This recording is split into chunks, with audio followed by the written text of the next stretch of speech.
ایک خاص عشرہ آ رہا ہے جو اللہ کی اطاعت اور عبادت کا خاص موسم ہے،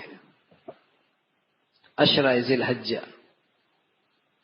جو اللہ کی عبادت اور اطاعت کا خاص موسم ہے۔ بس اوقات اللہ رب العزت اپنے بندوں کو نوازنے کے بہانے ڈھونڈتے ہیں کہ تھوڑے وقت میں زیادہ پالیں، تھوڑے وقت میں زیادہ پالیں۔ تو یہ عشرہ ذی الحجہ جو یکم ذی الحجہ سے شروع ہوتا ہے اور 10 ذی الحجہ تک رہتا ہے، یہ عبادت اور اطاعت کا ایک خاص موسم ہے۔ رسول اللہ صلی اللہ علیہ وسلم فرمایا کرتے تھے کہ ان دنوں کے اندر عبادت افضل ترین عبادت ہے، اور فرمایا ایک دن کا روزہ ایسا ہے جیسے سال بھر کا روزے رکھے،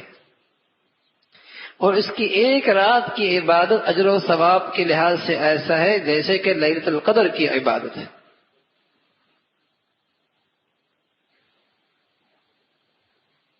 اس کی ایک دن کی عبادت روزہ ایسا جیسے ایک سال کے روزے کے برابر، اور جس کی ایک رات کی عبادت اجر و ثواب کے لحاظ سے ایسی جیسے کہ شب قدر کی بقدر۔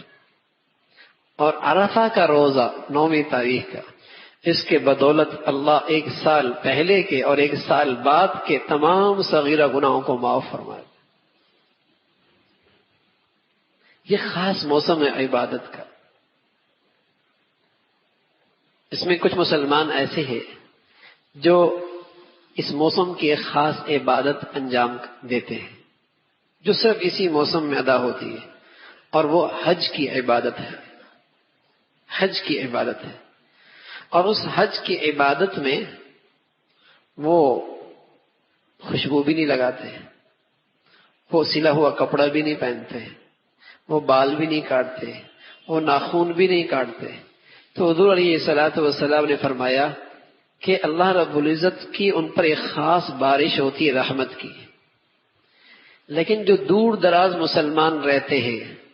اگر ان اللہ کے ان بندوں کی تھوڑی سی مشابہت اختیار کر لیں گے، اور یہ بھی ناخون نہ کاٹیں ان 10 دنوں میں، اور بال نہ کاٹیں، اور اس سے پہلے اپنے بال اور ناخون کاٹ لیں، اور ان 10 دنوں کے اندر ان کی مشابہت میں یہ عمل نہ کریں، تو اللہ رب العزت ان کو بھی اپنی رحمت سے محروم نہیں فرمائے گا۔ کہ پہلے سے اہتمام کر لیا، بال کٹوا لیے، ناخون کٹوا لیے،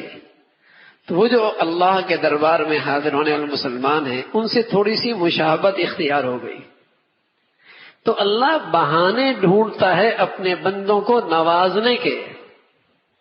بہانے ڈھونڈتا ہے۔ اس موسم کی قدر کرو، عبادت میں اضافہ دکھاؤ،